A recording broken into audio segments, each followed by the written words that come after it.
What up, guys? Welcome to Minecraft Snapshot 20W21A. This will forever be remembered as the snapshot that added in custom dimensions and infinite dimensions, now that I think about it. In today's video, we will be exploring some of those custom dimensions, showing you how you could add some. We'll also be checking out some of the other various additions, changes, and bug fixes that came out in this week's snapshot. And finally, we'll be checking out a really cool website that you guys can access right now that's going to allow you to customize with ease all of these new custom dimensions so that you can add them to your survival worlds today. Let's jump in. So yes, using this new snapshot, we have the ability to add in custom dimensions. And so what I've got here at the top of my world select screen is the Aether. You guys are going to want to check this one out. You'll be met with an experimental settings page that, you know, it's just like the terms and conditions. Of course you read it. It's all good, baby. So check it out. The Aether. Except it's not the Aether, it's just the overworld. Yes, this is of course where you're going to start when you do add in custom dimensions to your worlds. As you can see here, it's still the bedrock overworld we know and love, or, you know, or maybe used to at this point. But check this out. If you run the following command, execute in, you'll be met with all of the different dimensions found inside of this specific world save file. And as you can see here, we have the Aether, that's the new one, right? The End, the Nether, and Overworld, those are the ones that we are all used to. So, Minecraft the Aether, now we're going to try this one again. We're going to run in that world the teleport command. I'm going to run it on myself, and we're going to teleport 100 blocks in, 100 blocks in, 100 blocks in. Press that, and within the same world, here we are in the Aether. Right. Now, I know it's not a bunch of cloud blocks all over the place, but the idea here is this snapshot has allowed players to create their very own biomes. It's or dimensions, and then biomes within those dimensions. It's all data-driven, and it's really cool. We've got the ability to, you know, add in structures. They don't have to be here. And if you look at the bottom, right now, it's still experimental, as it literally said on that menu here. So the biomes technically spawn on top of end blocks. In the Nether dimensions, it may be the same. We'll explore that in just a little bit. But here's something that's very unique about this. Before, we had the buffet worlds where you could add in floating island biomes, but there are multiple biomes right now.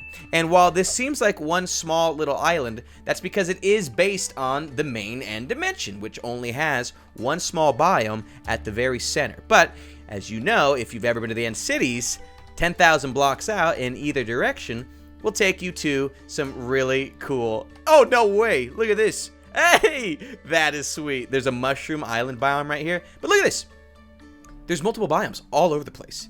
You've never been able to do this before today's snapshot.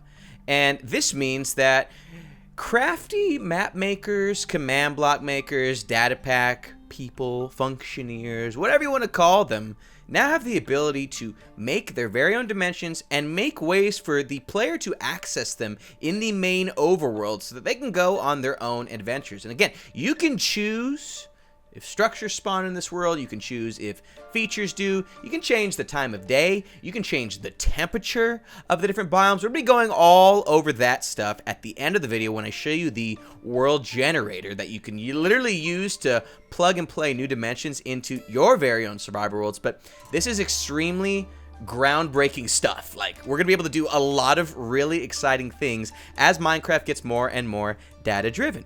Pretty soon, we're going to run out of things to be asking for. All that we're really needing still is the ability to make custom blocks, and I think maybe custom mobs, and the rest of it's going to be there in due time. Now, this one's got a whole mess of mushroom island biome, but let me show you a different example of what this could look like. So here we are in a Minecraft world that my boys Ethan and Blue set up for me for today's video, and as you can see here, we have a whole mess of different dimensions all within this world. Some of them are pre-made, such as this amplified one, and again, if we were to run that teleport command and, I don't know, just check out a part of the world, we would see exactly that. A whole bunch of amplified terrain, or I guess in this case, what? An ocean?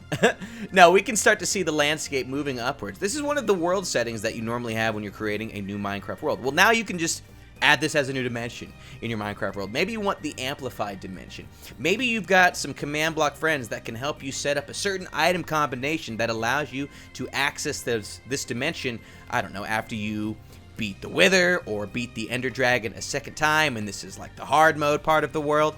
It doesn't even end there, though. I mean, look, we can continue to run and change the different dimensions that we run to. Let's check out Blue's space dimension. That one sounds awesome. So again, an example of what this could be. We have landed, essentially, on the moon. Except that I guess the moon has water on it now. This is an example of a fixed time world. So time will never move on its own in this world. So anyone that downloads one of these new dimension packs whenever they come out and don't mess with the game rule settings, it will always be dead of the night on this moon. The moon's with the moon above it. Right. It doesn't have to make perfect sense here. But let me check out another one of these dimensions with you, just so you can continue to get an idea of what we are dealing with here. We've got Flowery Caves. Here's an example of the Nether, and you see netherrack still all over the place. Again, this is and a whole bunch of lava. This is all going to change at some point in the near future. I can imagine they wouldn't want every single custom dimension based on the Nether's world generation to have netherrack all over it. Otherwise, what are you doing? But there are a whole mess of settings that have yet to be fully figured out and fleshed out with respect to what they can do.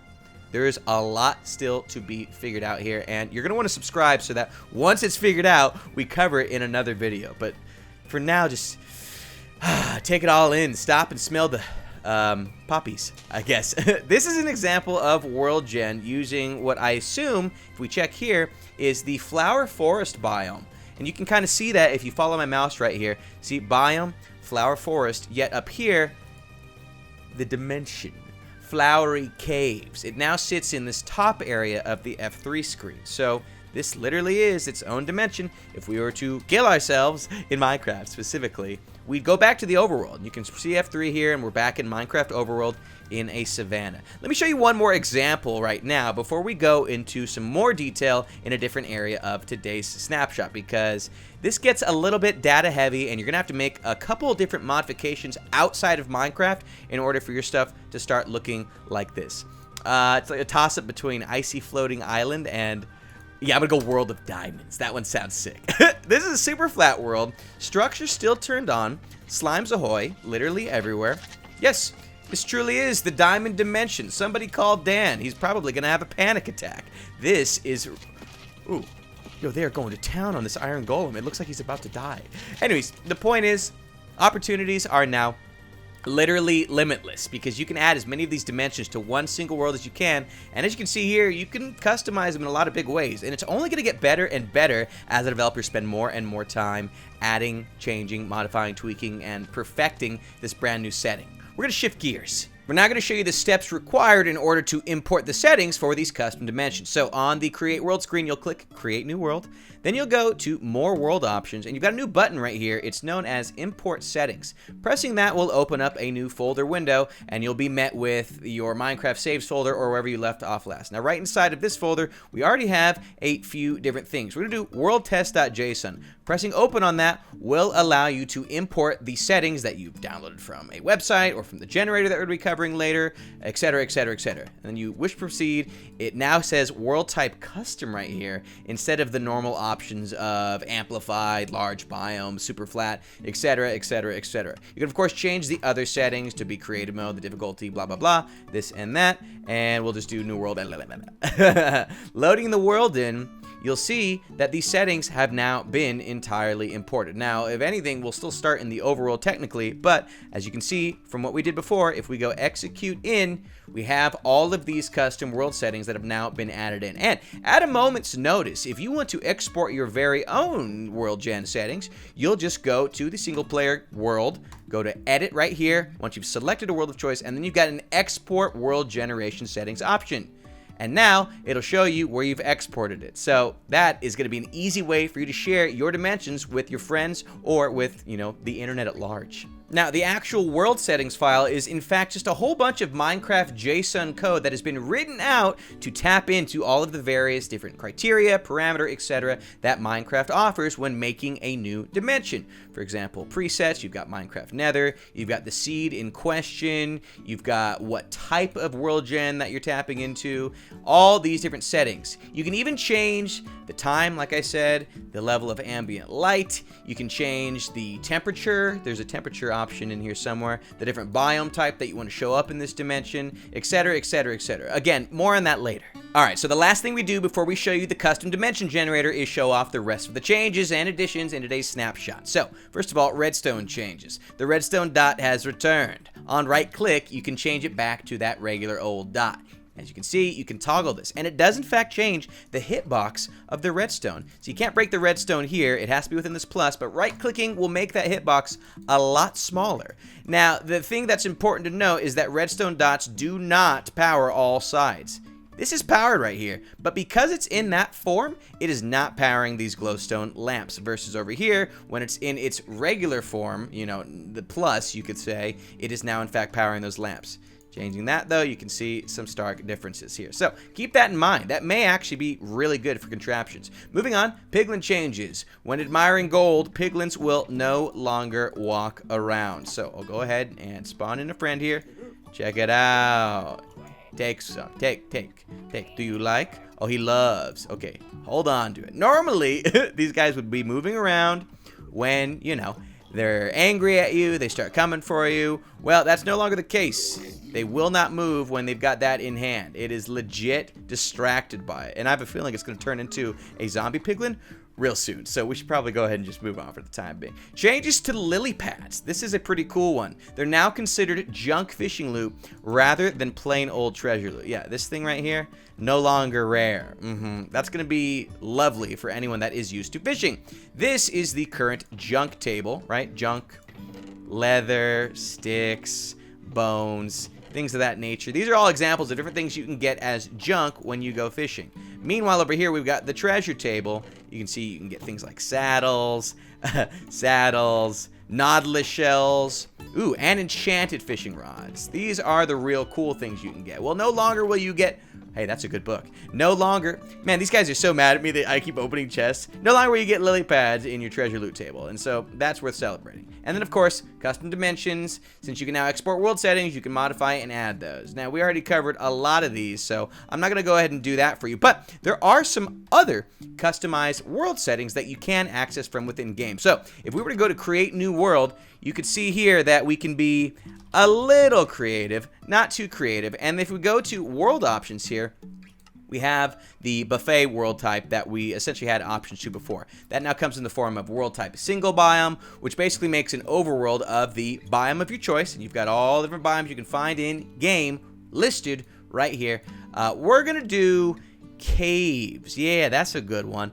And no, let's do floating islands. So we're going to do a soul sand valley of floating islands. See how that one comes together. Haven't seen what this one looks like yet. You've of course got your import settings if you really wanted to, and that'll open up a new window for you. And alternatively, you've got a couple other abilities to customize as well under game rules. You see, you can change all of these different things. We've covered that in previous snapshot videos, but for now, we're good. We're gonna go ahead and create this world and show you exactly what it looks like when you've got floating soul sand valley biomes all over the place. Again, you notice right off the bat, it's basically placed on top of end islands, and there's only this one center island, okay? But going to F3, we literally are in Soul Sand Valley. You see gas spawning in. You see the various different structures spawning in where there's room for them. More importantly, you can see things like nether fortresses, and we saw a bastion just over there a second ago, continuing to spawn in, seemingly...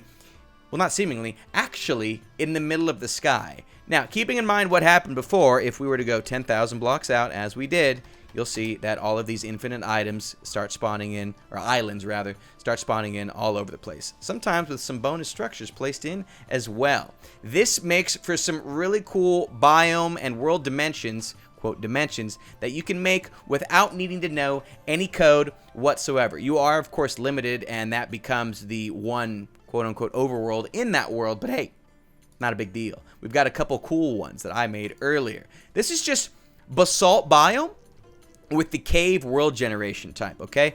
We had this in the form of buffet worlds before. Now this just continues to go forever, and it is sweet. I wish Minecraft caves, I wish they looked like this, to be honest. I mean, just take it all in, ladies and gentlemen.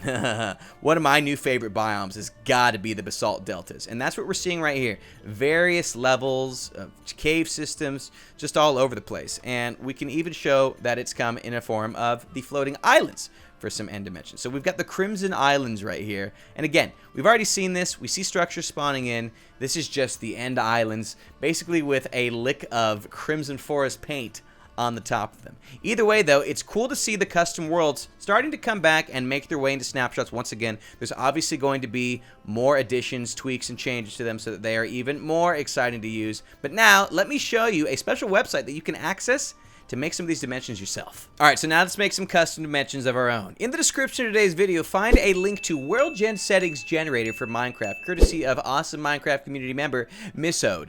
I hope I said that right. Anyways, this is a web page where you can enter in all the various criteria that goes into all of this command code that we saw earlier on, aka that JSON file. You can add in a new dimension and then give it all sorts of new features. So we're going to go ahead and do that exactly now. So let's add in the Ultra dimension. We're going to click add dimension, and then at the bottom here we're going to see that we now have Ultra right here for us to be able to change all sorts of settings about it. So we're going to go with noise. Now the difference here are the difference in the world type. Flat is a super flat world dimension. Noise is landscape and terrain, not necessarily the sky, floating islands, and caves yet. So you'll want to keep that as noise if you want anything that resembles an actual Minecraft world, unless you did want super flat. And then of course debug, which is its own different story. I've actually got a video on the debug secret world if you want to check that out on my channel. Again, dimension C, this is going to be, we're going to just do Tyler. That's the dimension. This is like entering the world seed in your world selection. So we also have well, I mean, maybe we should just do -01 because it doesn't look, okay, we'll go with -1. This thing wants to make up, it's got a mind of its own. Okay, overworld. Yeah, we'll go with that as an overworld. So now we can choose between different biome types, the different ways that they are placed. I like the idea of checkerboard. Interesting.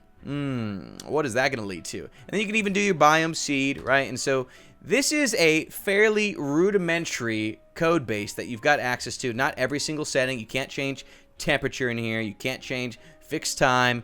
Currently, I believe Missode is slowly adding the different parameters and criteria to this generator so that eventually it works the way we want. And then, of course, you've got Nether, biome presets, and I think that has something to do with ambience. You can change if you want large biomes or regular size biomes. And once you've added in that specific dimension, up at the top here, it will spit out that code. You can click copy. That will highlight everything for you. And then you right-click copy. You'll want to paste this into its own text file, right? So we've got that right here.